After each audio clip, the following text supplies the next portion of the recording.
True, it was a little bit blustery out on the prairie, and it wasn't all that warm either.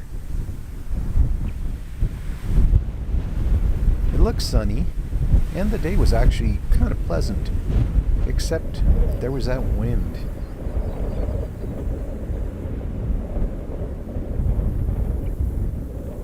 I figured it might be less blustery down along the Red Deer River where the Finnegan Ferry crosses. I was wrong.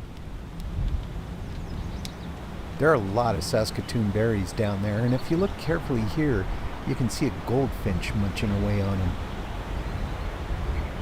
The rest of the birds, like this kingbird and this waxwing, they were having lots of fun trying to catch bugs in all that wind.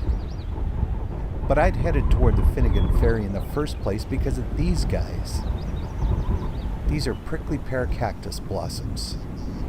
And being low to the ground and on those thick spiky pads, the wind didn't really affect them much. Didn't slow down these bugs at all, although the wind did shake the petals quite a bit. Shook me too. I'd protected my left elbow and forgot to protect my right, and ended up having to go back to the truck to pull cactus spines out. But it was worth it. And as a bonus to the prickly pear blossoms, I found pincushion cactus in bloom too. Unlike their prickly pear cousins, these guys kind of tend to blend into the prairie, but not when they're in bloom. Low to the ground, the wind was blowing dirt in my face, and it started getting even stronger. A front was moving in, and with it came this. I half expected to run into Tom Joad and his family heading west to look for work, but fortunately the dust was only blowing off a couple of fields.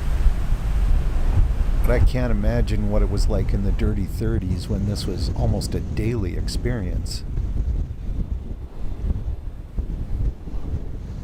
The weather front continued to roll in from the north, sent clouds across the prairies, and was fully socked in when I recrossed the Red Deer River at Dorothy.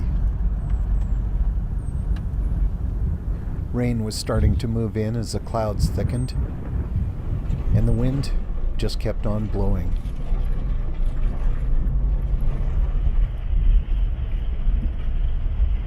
But as you well know, there is no such thing as a bad day out on the prairies, especially when the cactus is blooming.